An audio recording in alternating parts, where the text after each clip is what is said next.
विस्थापन एक सदिश राशि होती है, मतलब इसके अंदर परिमाप भी होगा और दिशा भी होगी। यह धनात्मक, ऋणात्मक, शून्य भी हो सकती है। जो विस्थापन होती है वो धनात्मक भी हो सकती है, पॉजिटिव भी हो सकता है, ऋणात्मक मतलब नेगेटिव भी हो सकता है, और शून्य जीरो भी हो सकता है। इसका ऐसा ही मात्रक में मीटर ही होता है।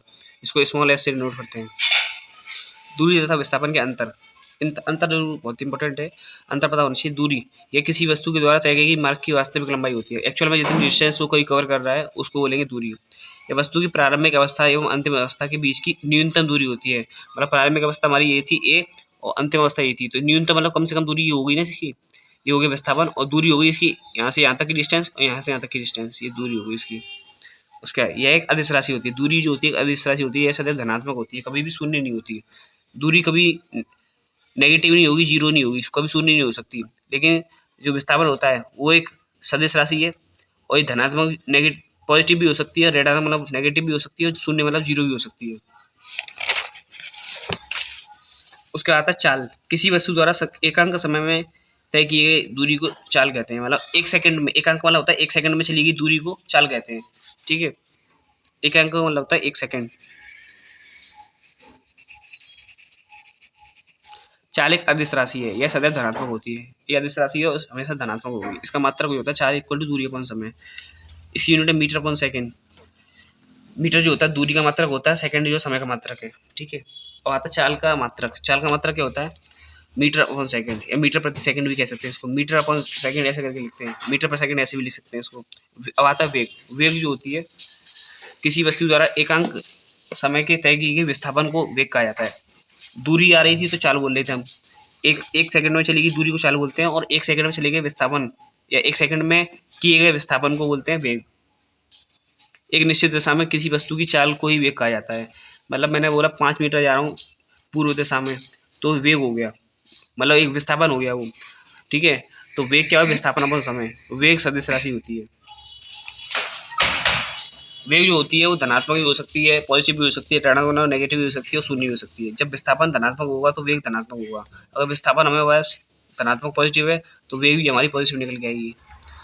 जब विस्थापन ऋणात्मक मतलब नेगेटिव होगा या शून्य होगा तो वो भी हमारा जो वेग होगी वो भी शून्य निकल के आएगी, ऋणात्मक निकल के आएगी। वेग का मात्रक मीटर प्रति सेकंड होता है, मीटर प्रति सेकंड। उसका औसत चाल क्या होती है? औसत चाल में होता है एवरेज स्पीड। किसी वस्तु द्वारा समय अंतरालों में चली गई कुल दूरी अपन अनुपात को औसत चाल कहते हैं। जैसे कुल चली गई दूरी अपन कुल लगा समय, कितना समय लगा, कितनी हमने दूरी करी, उसको बोलेंगे औसत चाल। उदाहरण माना एक कार 20 सेकंड में 40 मीटर की दूरी तय करती है तथा अगले 30 सेकंड में 110 मीटर की दूरी तय करती है, तो औसत चाल ज्ञात कीजिए। तो कुल दूरी क्या होगी हमारी? 40 और 110 150 मीटर होगी। और कुल समय कितना लगा? 20 सेकंड और 30 सेकंड 50 सेकंड हो गया। तो औसत चाल का फॉर्मूला कुल दूरी 40 और 110, 150 आई थी तो 150 ऊपर लिख लिया। कुल समय कितना लगा? 20 और 30 50 लगा, 50 लिख दिया। 30 मीटर पर सेकंड की हमारे पास ये औसत चाल आ गई।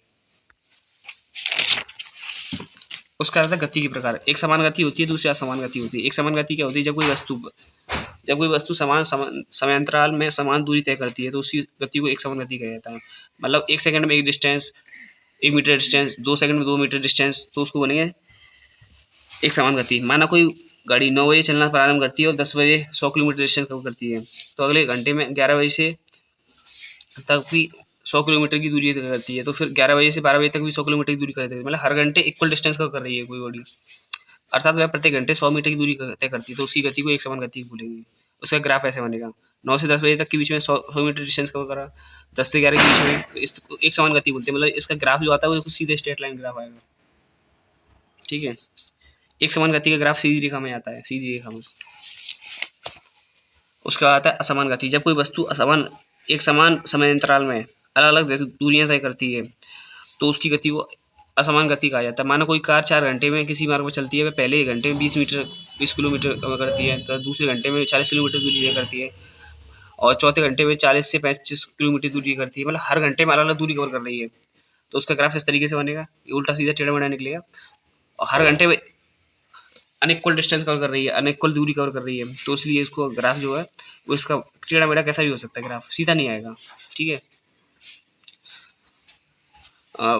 भौतिक राशियों के प्रतीक। दूरी को हम स्मॉल एस से डिनोट करते हैं, प्रारंभिक वेग को यू से और अंतिम वेग को वी से, विस्थापन को डेल्टा एस से, समय टी हो गया, त्वरण हो गया, त्वरण होता है एक्सेलरेशन ए। चाल बी को वेग से डिनोट करते हैं, चाल का फॉर्मूला होता है दूरी अपॉन समय। इसको ऐसे लिखेंगे small v equal to s upon t. ठीक है। अब आता है त्वरण। त्वरण होता है एक्सेलरेशन। किसी वस्तु के वेग में परिवर्तन को दर को त्वरण कहते हैं। अर्थात कोई गति मान वस्तु समय के साथ अपने वेग गति में कितना परिवर्तन करता है, अपने वेग की कितना बढ़ाता है घटाता है। मतलब कोई हम एक्सेलेटर बाइक चलाते हैं, एक्सेलेटर देते हैं तो कितनी स्पीड कम कर रहे हैं, कितनी स्पीड ज़्यादा कर रहे हैं, तो उसको बोलेंगे त्वरण। त्वरण एक सदिश राशि होती है। इसको ए से व्यक्त करते हैं, इसका सिंबल होता है ए। तो त्वरण का फॉर्मूला होता है अंतिम वेग माइनस प्रारंभिक वेग अपन समय। अंतिम वेग का क्या है, अंतिम वेग को हम वी से नोट करते हैं और प्रारंभिक वेग को स्मॉल यू से नोट करते हैं। ठीक है, अपॉन टी। त्वरण धनात्मक अथवा ऋणात्मक भी हो सकता है। त्वरण जो होता है धनात्मक भी हो सकता है और ऋणात्मक भी हो सकता है। त्वरण का मात्रा का जो होता है मीटर पर सेकंड स्क्वायर होता है। ऐसे मीटर पर सेकंड स्क्वायर ऐसे लिखेंगे इसको। धनात्मक त्वरण क्या होता है, धनात्मक जब प्रारंभिक वेग अंतिम वेग से कम होता है तो सब त्वरण जो है धनात्मक होता है। फॉर एग्जाम्पल हमारे शुरू में स्पीड कम से कम थी और बाद में तेज कर लेते हैं तो उसमें धनात्मक आएगा, त्वरण जो है धनात्मक आएगा, मतलब पॉजिटिव आएगा। जैसे फॉर एग्जाम्पल उदाहरण लिया इसने, प्रारंभिक वेग हमारी 40 मीटर पर सेकंड है और बाद में हमने स्पीड बढ़ा के 100 मीटर पर सेकंड कर दी तो टाइम हमारा 5 सेकंड लगा। तो उसके त्वरण निकालने के क्या करेंगे, 100 अंतिम स्पीड 100 वी की वैल्यू डाल दी, शुरुआत की स्पीड 40, टाइम 5 सेकंड लगा। तो 40 में से 100 में से 40 गया तो 60/5 12 मीटर पर सेकंड स्क्वायर इसका त्वरण आ गया। प्लस का आएगा, प्लस 12 मीटर पर सेकंड स्क्वायर आएगा। उसका आता है ऋणात्मक त्वरण। ये प्रारंभिक वेग अंतिम वेग से अधिक होता है, त्वरण ऋणात्मक होता है। फॉर एग्जाम्पल हमारी शुरुआत में स्पीड तो बहुत ज़्यादा थी, धीरे धीरे हमने बंद कर दिया, एक तो स्पीड कम होती चलेगी तो हमारी प्रारंभिक वेग 80 मीटर पर सेकंड है और अंतिम वेग हुए 40 मीटर पर सेकंड, तो टाइम टी होगा। जैसे फॉर्मूले में वैल्यू डालेंगे, प्रारंभिक वेग यू है और अंतिम वेग वी है। तो अंतिम वेग की वैल्यू 40 है और प्रारंभिक की वैल्यू 80 है। 40 में से 80 करेंगे तो माइनस का 40 आएगा, माइनस 40/4 तो माइनस 10 मीटर पर सेकंड स्क्वायर इसका त्वरण आएगा। त्वरण का वैल्यू आ गई इक्वल टू माइनस 10 मीटर पर सेकंड स्क्वायर। ठीक है, ऋणात्मक आया ये। और यदि u और v बराबर होगा तो त्वरण शून्य होगा, मतलब प्रारंभिक वेग और अंतिम वेग जो बराबर हो जाए तो शून्य आएगा त्वरण उसका। गति का ग्राफी भी निर्भर कैसे करते हैं,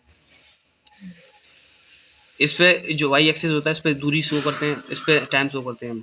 और ये जो ग्राफ मिलेगा हमें वेग चालित देगा। ठीक है, जब भी दूरी तथा समय के बीच का ग्राफ खींचा जाता है तो बीच वाली रेखा चाल वेग बताती है। मैंने दूरी का ग्राफ, ये दूरी और टाइम, ये इसका ग्राफ है का, और ये सीधी लाइन आ रही है, सीधी लाइन आ रही है, तो ये सीधी लाइन जो हमें चाल बताएगी कितनी है। ठीक है, उसके बाद आता है जैसे हमारी दूरी का ग्राफ ऐसा है और दूरी हम जो है वाई एक्सिस पे नोट करते हैं और टाइम जो है इस एक्स एक्सिस पे नोट करते हैं। ठीक है, तो जो हमें ग्राफ बनना है ये असमान गति आ रही है, मतलब टेढ़ा मेढ़ा ग्राफ आ रहा है, इसका मतलब असमान गति आ रही है। तो यहाँ पर हमारा ये सीधा ग्राफ आया था, इसका मतलब एक समान गति है। वेग समय ग्राफ कैसे बनता है, वेलोसिटी टाइम ग्राफ, तो इस तरीके से बना हुआ है। इसका मतलब होता है एक्सेलरेशन 0 है, इसमें त्वरण जो है